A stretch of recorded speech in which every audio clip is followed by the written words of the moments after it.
ರಾಜಕೀಯದಲ್ಲಿ ಯಾರೂ ಕೂಡ ಶಾಶ್ವತ ಶತ್ರುಗಳಲ್ಲ ಅನ್ನೋ ಮಾತು ಮಹಾರಾಷ್ಟ್ರದಲ್ಲಿ ಮತ್ತೊಮ್ಮೆ ಸತ್ಯವಾಗಿದೆ. ಇಷ್ಟು ದಿನ ಹಾವು ಮುಂಗುಸಿ ಅಂತಿದ್ದಂತಹ ಉದ್ಧವ್ ಠಾಕ್ರೆ ಹಾಗೂ ರಾಜ್ ಠಾಕ್ರೆ ದಶಕಗಳ ಬಳಿಕ ಮತ್ತೆ ಒಂದಾಗಿದ್ದಾರೆ. ಆ ಮೂಲಕ ಮಹಾ ಪಾಲಿಟಿಕ್ಸ್ನಲ್ಲಿ ಹೊಸ ಶಕೆ ಶುರುವಾಗಿದೆ. ಠಾಕ್ರೆ ಬ್ರದರ್ಸ್ ಮತ್ತೆ ಒಂದಾಗಿರೋದು ಬೃಹತ್ ಮುಂಬೈ ಪಾಲಿಕೆ ಚುನಾವಣೆ ಮೇಲೆ ಯಾವ ರೀತಿಯ ಪರಿಣಾಮ ಬೀರುತ್ತೆ ಅನ್ನೋದರ ಬಗ್ಗೆ ತೀವ್ರ ಕುತೂಹಲ ಮೂಡ್ತಿದೆ. ರಾಜಕೀಯ ಅನ್ನೋದು ಸದಾ ಹರಿಯೋ ನೀರಿದ್ದಂತೆ. ಇಲ್ಲಿ ಯಾರೂ ಕೂಡ ಶಾಶ್ವತವಾಗಿ ಶತ್ರುಗಳು ಅಲ್ಲ, ಶಾಶ್ವತವಾಗಿ ಮಿತ್ರರು ಅಲ್ಲ ಅನ್ನೋದು ಮತ್ತೆ ಮತ್ತೆ ಸಾಬೀತಾಗುತ್ತಲೇ ಇದೆ.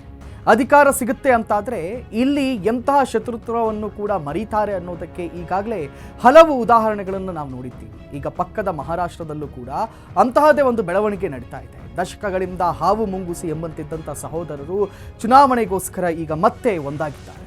ಸದ್ಯ ಮಹಾರಾಷ್ಟ್ರದಲ್ಲಿ ಬದಲಾದಂಥ ರಾಜಕೀಯ ಸನ್ನಿವೇಶದಲ್ಲಿ ಶಿವಸೇನೆಯ ಉದ್ಧವ್ ಠಾಕ್ರೆ ಬಣ ಹಾಗೂ ಮಹಾರಾಷ್ಟ್ರ ನವನಿರ್ಮಾಣ ಸೇನಾ ಒಂದಾಗಿದೆ. ಬದ್ಧ ವೈರಿಗಳಾಗಿದ್ದಂಥ ಉದ್ಧವ್ ಠಾಕ್ರೆ ಹಾಗೂ ರಾಜ್ ಠಾಕ್ರೆ ನಡುವಿನ ರಾಜಕೀಯ ಮೈತ್ರಿ ಮಹಾರಾಷ್ಟ್ರ ಪಾಲಿಟಿಕ್ಸ್ನಲ್ಲಿ, ಮಹಾರಾಷ್ಟ್ರ ರಾಜಕಾರಣದಲ್ಲಿ ಸಂಚಲನವನ್ನು ಸೃಷ್ಟಿಸಿದೆ. ಬೃಹನ್ ಮುಂಬೈ ಪಾಲಿಕೆ ಚುನಾವಣೆ BMCಗಾಗಿ ಇಬ್ಬರು ಸಹೋದರರು ಒಂದಾಗಿರುವುದೇ ಜಂಟಿ ಪ್ರಣಾಳಿಕೆಯನ್ನು ಸಹ ಬಿಡುಗಡೆ ಮಾಡಿದ್ದಾರೆ. ದಶಕಗಳ ಹಿಂದೆ ಶಿವಸೇನೆಗೆ ಬೇರೊಂದು ರೀತಿಯ ವರ್ಚಸ್ಸಿತ್ತು. ಶಿವಸೇನೆ ಅಂದರೆ ಹಿಂದುತ್ವ, ಹಿಂದುತ್ವ ಅಂದರೆ ಶಿವಸೇನೆ ಅಂತಿದ್ರು ಜನ. ಶಿವಸೇನೆ ಸಂಸ್ಥಾಪಕ ಬಾಲ್ ಠಾಕ್ರೆ ಮುಂಬೈನಲ್ಲಿ ನಿಂತು ಕರೆ ಕೊಟ್ಟರೆ ದೇಶದ ಮೂಲೆ ಮೂಲೆಯಲ್ಲಿರುವಂಥ ಹಿಂದುತ್ವವಾದಿಗಳು ಭಾಗವತ್ ಧ್ವಜದೊಂದಿಗೆ ಬೀದಿಗಿಳಿತಾ ಇದ್ರು. ಇದೇ ಕಾರಣಕ್ಕೆ ರಾಮ ಜನ್ಮಭೂಮಿ ಚಳುವಳಿನಲ್ಲಿ ಶಿವಸೇನೆ ಅತ್ಯಂತ ಪ್ರಮುಖ ಪಾತ್ರವನ್ನು ನಿರ್ವಹಿಸೋಕೆ ಸಾಧ್ಯವಾಯಿತು.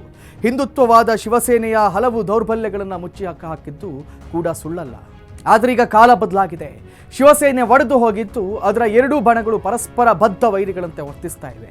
ಅದರಲ್ಲೂ ಕೂಡ ಬಾಲ್ ಠಾಕ್ರೆ ಪುತ್ರ ಉದ್ಧವ್ ಠಾಕ್ರೆಯ UBT ಬಣ ಈಗ ಮಹಾರಾಷ್ಟ್ರದಲ್ಲಿ ಕಾಂಗ್ರೆಸ್ ಹಾಗೂ NCP ಜೊತೆಯಾಗಿ ಮಹಾವಿಕಾಸ್ ಅಘಾಡಿ ಮೈತ್ರಿಕೂಟದ ಭಾಗವಾಗಿದೆ. ಒಂದು ಕಾಲದಲ್ಲಿ ಈ ಎರಡೂ ಪಕ್ಷಗಳ ಸೆಕ್ಯುಲರ್ ಸಿದ್ಧಾಂತವನ್ನು ವಿರೋಧಿಸ್ತಾ ಇದ್ದಂಥ ಉದ್ಧವ್ ಠಾಕ್ರೆ ಈಗ ಅದೇ ಪಕ್ಷಗಳ ಜೊತೆಗೂಡಿ ಜಾತ್ಯತೀತರಾಗಿ ಪರಿವರ್ತನೆಗೊಂಡಿದ್ದಾರೆ.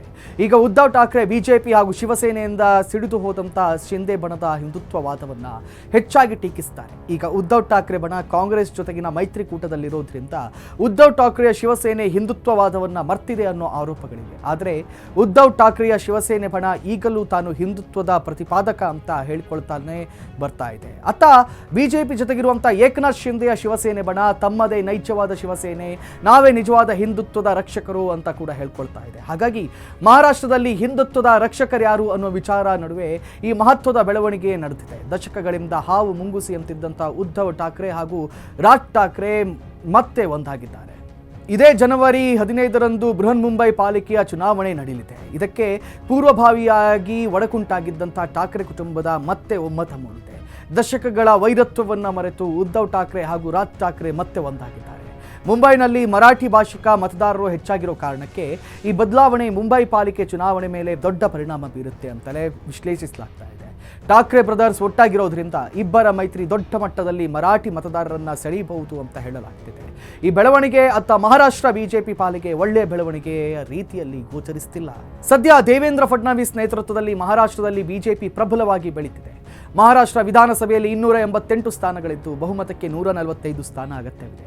2024ರ ಅಸೆಂಬ್ಲಿ ಎಲೆಕ್ಷನ್ನಲ್ಲಿ BJP ಪಕ್ಷವೇ ಏಕಾಂಗಿಯಾಗಿ 132 ಸ್ಥಾನ ಗೆದ್ದಿದೆ. ಹೀಗಾಗಿ ಚುನಾವಣೆಗೆ BJP ಅಲ್ಲಿ ಭದ್ರವಾಗಿ ಬೇರೂರುತ್ತಿದೆ.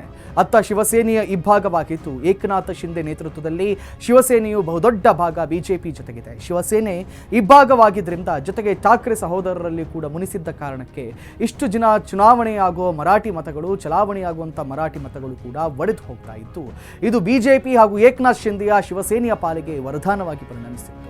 ಆದ್ರೆ ಈಗ ಉದ್ಧವ್ ಠಾಕ್ರೆ ಹಾಗೂ ರಾಜ್ ಠಾಕ್ರೆ ಒಟ್ಟಾಗಿರೋದು BJP ಹಾಗೂ ಏಕನಾಥ್ ಶಿಂದೆಯ ಶಿವಸೇನೆ ಪಾಲಿಗೆ ಎಚ್ಚರಿಕೆಯ ಗಂಟೆ ಬಾರಿಸ್ತಾ ಇದೆ. ಠಾಕ್ರೆ ಬ್ರದರ್ಸ್ ಒಟ್ಟಾಗಿರೋದ್ರಿಂದ ಮರಾಠಿ ಮತದಾರರನ್ನ ಹೆಚ್ಚಾಗಿ ತಮ್ಮತ್ತ ಸೆಳೆಯಬಹುದು ಅನ್ನೋ ಲೆಕ್ಕಾಚಾರ ಕೇಳಿ ಬರ್ತಿದೆ. ಆದರೆ ಉದ್ಧವ್ ಠಾಕ್ರೆ ಜೊತೆಗೆ ರಾಜ್ ಠಾಕ್ರೆ ಕೈ ಜೋಡಿಸಿರೋದು ಎಷ್ಟರ ಮಟ್ಟಿಗೆ ಪರಿಣಾಮ ಬೀರುತ್ತೆ ಅನ್ನೋದು ಈಗಿರುವಂಥ ಪ್ರಶ್ನೆ. ಇನ್ನು ಶಿವಸೇನೆ ಸಂಸ್ಥಾಪಕ ಬಾಲ್ ಠಾಕ್ರೆ ಪುತ್ರ ಉದ್ಧವ್ ಠಾಕ್ರೆಯನ್ನ ತಮ್ಮ ಉತ್ತರಾಧಿಕಾರಿಯನ್ನಾಗಿ ಘೋಷಿಸಿದ್ರು. ಈ ನಡೆಯನ್ನ ಪ್ರಶ್ನಿಸಿ ಹೊರಬಂದಂಥ ರಾಜ್ ಠಾಕ್ರೆ ತಮ್ಮದೇ ಆದಂಥ ಮಹಾರಾಷ್ಟ್ರ ನವನಿರ್ಮಾಣ ಸೇನೆ ಅಂದರೆ MNS ಮೂಲಕ ಮಹಾರಾಷ್ಟ್ರ ರಾಜಕಾರಣದಲ್ಲಿ ಅಸ್ತಿತ್ವವನ್ನು ಕಂಡುಕೊಂಡಿದ್ದಾರೆ. 2006ರಿಂದ ಮಹಾರಾಷ್ಟ್ರ ರಾಜಕಾರಣದಲ್ಲಿ MNS ತನ್ನದೇ ಆದಂಥ ಪಾತ್ರವನ್ನು ನಿರ್ವಹಿಸ್ತಾ ಇದೆ.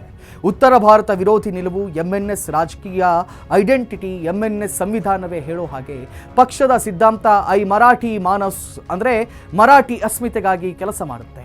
ಆದರೆ ನಿಜವಾಗ್ಲೂ MNS ಹಿಂದುತ್ವವಾದಿ ಸಂಘಟನೆಯಾಗಿ ಉಳ್ಕೊಂಡಿದೆಯಾ ಅನ್ನೋ ಪ್ರಶ್ನೆಗೆ ಬಹುತೇಕ ಇಲ್ಲ ಅಂತಲೇ ಉತ್ತರ ಬರುತ್ತೆ. MNS ಕೇವಲ ಉತ್ತರ ಭಾರತ ವಿರೋಧಿ ಸಂಘಟನೆಯಾಗಿ ಉಳ್ಕೊಂಡಿದ್ದು ಉತ್ತರ ಭಾರತೀಯರ ಮೇಲೆ ಹಲ್ಲೆ ನಡೆಸೋದ್ರಲ್ಲೇ ಕಾಲ ಕಳೆಯುತ್ತೆ ಅನ್ನೋ ಆಪಾದನೆಯೂ ಕೂಡ ಇದೆ. ಮಹಾರಾಷ್ಟ್ರಕ್ಕೆ, ಅದರಲ್ಲೂ ಕೂಡ ಮುಂಬೈಗೆ ಉತ್ತರ ಭಾರತೀಯರ ವಲಸೆಯನ್ನ ವಿರೋಧಿಸೋ MNS ಉತ್ತರ ಭಾರತೀಯರ ಮೇಲೆ ವ್ಯವಸ್ಥಿತ ದಾಳಿಗಳನ್ನು ಆಯೋಜಿಸುತ್ತೆ ಅನ್ನೋ ಗಂಭೀರ ಆಪಾದನೆ ರಾಜ್ ಠಾಕ್ರೆ ಪಕ್ಷದ ಮೇಲಿದೆ. ತೀರ ಇತ್ತೀಚೆಗೆ ಮುಂಬೈ ಮತ್ತು ಮಹಾರಾಷ್ಟ್ರದ ಅನೇಕ ಕಡೆ ಹಿಂದಿ ಭಾಷಿಗರ ಮೇಲೆ MNS ಹಲ್ಲೆ ನಡೆಸಿದಂತಹ ವಿಷಯ ದೇಶಾದ್ಯಂತ ಸದ್ದು ಮಾಡಿತ್ತು. ಆದರೆ ಇಂತಹ ರಾಜ್ ಠಾಕ್ರೆ ಕೂಡ ಆಗಾಗ ತಮ್ಮ ರಾಜಕೀಯ ಅಸ್ತಿತ್ವಕ್ಕಾಗಿ ಹಿಂದುತ್ವದ ಮೊರೆ ಹೋಗ್ತಾರೆ. ಮಸೀದಿಗಳಲ್ಲಿ ಲೌಡ್ ಸ್ಪೀಕರ್ ಬಳಕೆ ವಿರೋಧಿಸುವುದು, ಏಕರೂಪ ನಾಗರಿಕ ಸಂಹಿತೆ ಪರವಾಗಿ ಮಾತನಾಡುವುದು ಸೇರಿದಂತೆ ಅನೇಕ ವಿಷಯಗಳಲ್ಲಿ ರಾಜ್ ಠಾಕ್ರೆ ಓರ್ವ ಹಿಂದುತ್ವವಾದಿಯಂತೆ ಮಾತಾಡ್ತಾರೆ. ಆದರೆ ರಾಜ್ ಠಾಕ್ರೆ ಅದು ಕೇವಲ ತೋರಿಕೆಯ ಹಿಂದುತ್ವ ಅಂತ ಅನೇಕರು ಆರೋಪಿಸ್ತಾರೆ. ಜೊತೆಗೆ ರಾಜ್ ಠಾಕ್ರೆ ಸಂದರ್ಭಕ್ಕೆ ತಕ್ಕಂತೆ ತಮ್ಮ ರಾಜಕೀಯ ನಿಲುವು ಬದಲಾಯಿಸ್ತಾರೆ ಅಂತ ಹಲವರು ಟೀಕೆ ಮಾಡ್ತಾರೆ. ಹೀಗಾಗಿ ಉದ್ಧವ್ ಠಾಕ್ರೆ ಮತ್ತು ರಾಜ್ ಠಾಕ್ರೆ ರಾಜಕೀಯವಾಗಿ ಒಂದಾಗೋಕೆ ವೈರತ್ವದ ಜೊತೆಗೆ ಹಿಂದುತ್ವವನ್ನು ಕೂಡ ಮರ್ತಿದ್ದಾರೆ ಅಂತ ಅನೇಕರು ಹೇಳ್ತಾ ಇದ್ದು, ಈ ಅಪವಾದವನ್ನ ಠಾಕ್ರೆ ಬ್ರದರ್ಸ್ ಹೇಗೆ ಎದುರಿಸ್ತಾರೆ, ಜೊತೆಗೆ ಠಾಕ್ರೆ ಬ್ರದರ್ಸ್ ಮೈತ್ರಿ ಮುಂಬೈ ಮಹಾನಗರ ಪಾಲಿಕೆ ಚುನಾವಣೆ ಮೇಲೆ ಯಾವ ರೀತಿ ಪರಿಣಾಮ ಬೀರುತ್ತೆ ಅನ್ನೋ ಪ್ರಶ್ನೆಗೆ ಇನ್ನೇನು ಕೆಲವೇ ದಿನಗಳಲ್ಲಿ ಉತ್ತರ ಸಿಗಲಿದೆ. ಇದಾಗಿತ್ತು ಈ ಹೊತ್ತಿನ ವಿಶೇಷ. ನೋಡ್ತಾ ಇರಿ ಅಶ್ವವೇಗ ನ್ಯೂಸ್. ಇದು ಸತ್ಯಾನ್ವೇಷಣೆಯ ಓಟದಲ್ಲಿ.